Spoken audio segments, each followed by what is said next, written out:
أما بعد فأعوذ بالله من الشيطان الرجيم بسم الله الرحمن الرحيم أيحسب الإنسان أن يترك سدى ألم يك نطفة من مني يمنى ثم كان علقة فخلق فسوى فجعل منه الزوجين الذكر والأنثى أليس ذلك بقادر على أن يحيي الموتى. یہ اس مائک کی آواز تو ٹھیک نہیں ہے، ڈبل آواز آ رہی ہے، وہاں سے بھی آ رہی ہے اچھا.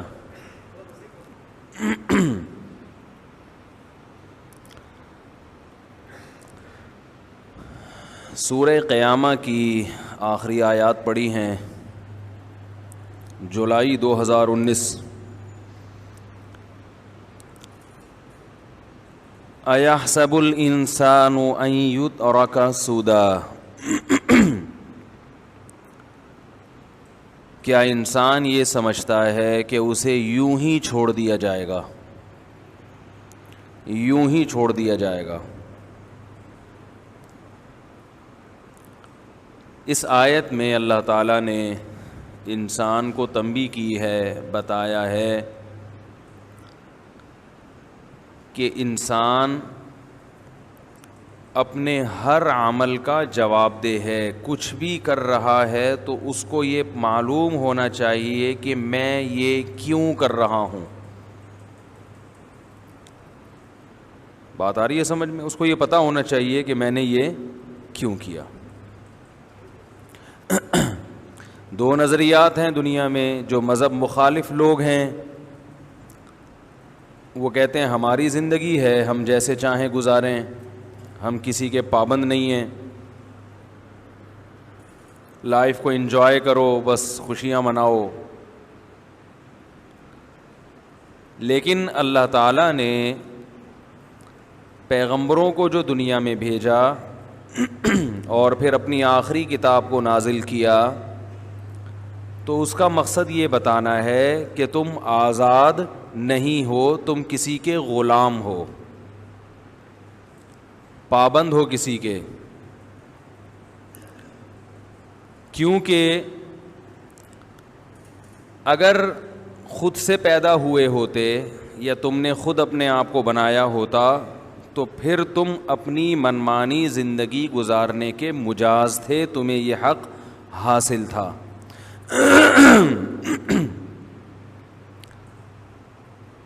لیکن تم آزاد نہیں ہو اس لیے کہ تم بنے نہیں ہو بلکہ بنائے گئے ہو، کسی نے تمہیں بنایا ہے.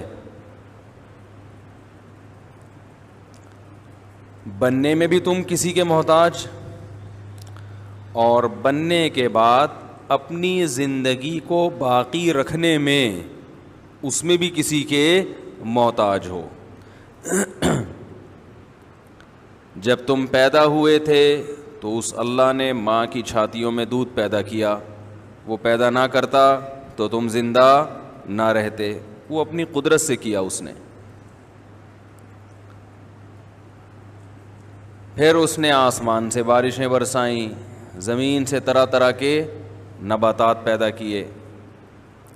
ينبت لكم به الزرع والزيتون والنخيل والأعناب ومن كل الثمرات.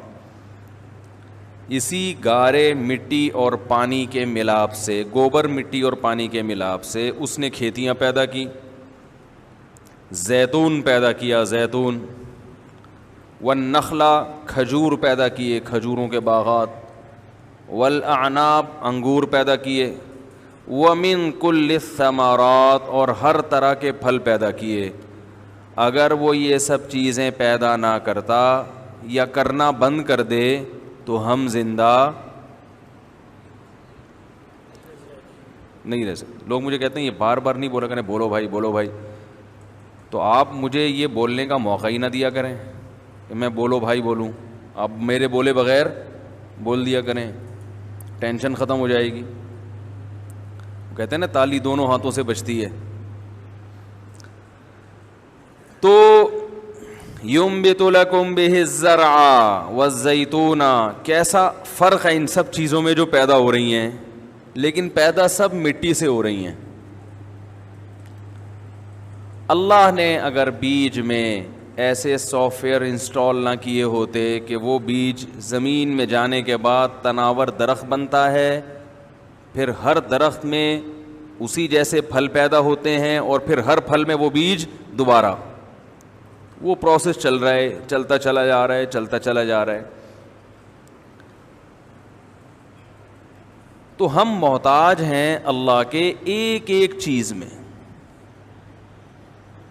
کتنی سائنس نے ترقی کر لی, پوری کوشش کر لی کہ اللہ کے مقابلے میں آ کے کھڑے ہو جائیں, مگر اللہ کے مقابلے میں کھڑے نہیں ہو سکتے. وہ سائنسدان خود مر جاتا ہے بیچارہ, ڈاکٹر خود مر جاتا ہے, حکیم خود مر جاتے ہیں.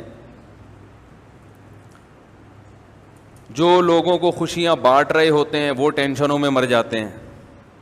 نفسیاتی ڈاکٹر جو پاگلوں کا علاج کرتے ہیں بعض دفعہ خود پاگل ہو جاتے ہیں. یہ سب اس کی علامتیں ہیں کہ ہم فقیر ہیں, محتاج ہیں, اللہ کے آزاد نہیں ہیں. تو ایک لفظ میں استعمال کرتا ہوں, فنٹر گیری, جس پہ بعض لوگ خوش ہوتے ہیں, بعضوں کو تکلیف ہوتی ہے. کس قسم کے الفاظ استعمال کر رہے ہیں بھائی. فقیر آدمی زیادہ فنٹر بنے تو اس پہ سوٹ کرتا ہے یہ.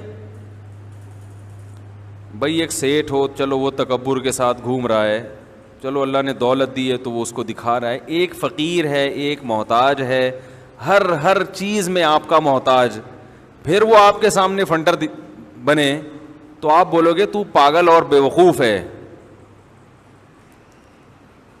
ایک بھیکاری آپ کے گھر پہ آیا,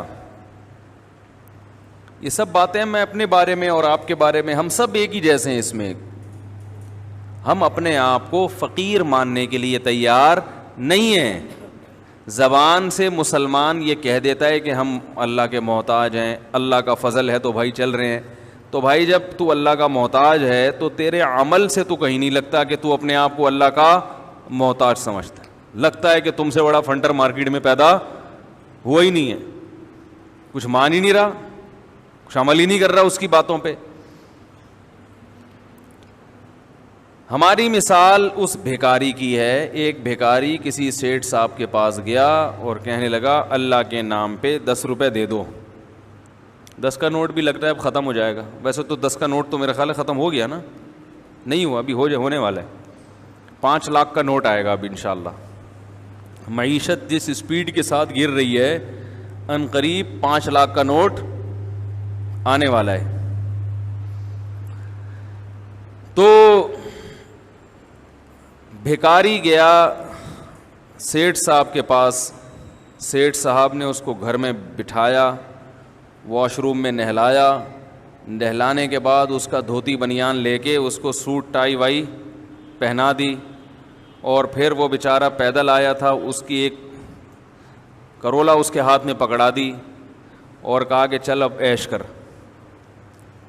اب یہ بھیکاری دوسروں کے سامنے تو فنٹر بنے گا, اپنی ٹائی کو صحیح کرتا رہے گا, گاڑی گھماتا رہے گا, لیکن جب یہ سیٹھ سامنے آئے گا یا اس کی گلی میں جب یہ بھیکاری آئے گا تو پھر وہاں پر یہ زیادہ فنٹر بننے کی کوشش, بولو بھائی, نہیں کرے گا. پھر یہ نہیں کہے گا میری ٹائی میری گاڑی بھائی یہ کریز صحیح کر لوں اپنی.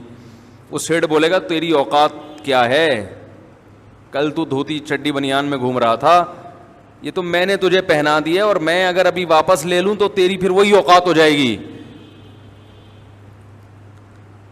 تو یہ جو پوری کائنات ہے یہ تو اللہ کی گلیاں ہیں بھائی. سیٹھ کی تو ایک گلی ہوتی ہے, اس کے بعد اس کا روب دبدبہ ختم. یہ پوری زمین اللہ کی ہے. ایک ایک چیز اللہ نے ہمیں دے دی, ہر چیز. وَإِن تَعُدُّوا نِعْمَةَ اللَّهِ لَا تُحْصُوهَا. سیٹھ نے تو 4-5 چیزیں دی تھیں. ایک گاڑی دی تھی, ایک 3 پیس سوٹ اور ٹائی پکڑا دیا تھا اور نہلا دیا تھا, شیمپو گفٹ کر دیا تھا, اس کے علاوہ کچھ بھی نہیں دیا. اللہ کہتے ہیں تمہارا اپنا کچھ بھی نہیں ہے, ایک چیز بھی ایسی نہیں ہے جو میں یہ کہوں کہ یہ میری ذاتی ہے. سب اللہ کی طرف سے عطا کردہ چیزیں ہیں, سب اللہ کی طرف سے.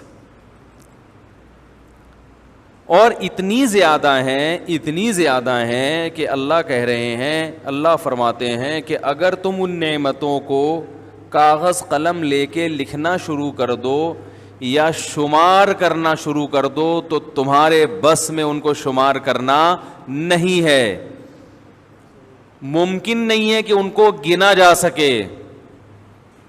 تو سر کے بال سے لے کے پاؤں کے ناخن تک تمام چیزیں گاڈ گفٹڈ ہیں. اب بتاؤ اس گاڈ کی زمین پر جو ہمیں دیکھ بھی رہا ہے, تکبر کرنا یا یہ کہنا کہ میں اپنی من مانی زندگی گزاروں گا, میری پرسنل لائف ہے, جیسے یہ لبرل لوگ بولتے رہتے ہیں نا صبح سے شام, ہماری عورت پردہ کرے نہ کرے اس مولویوں کو تکلیف کیوں ہوتی ہے, کہتے ہیں نا.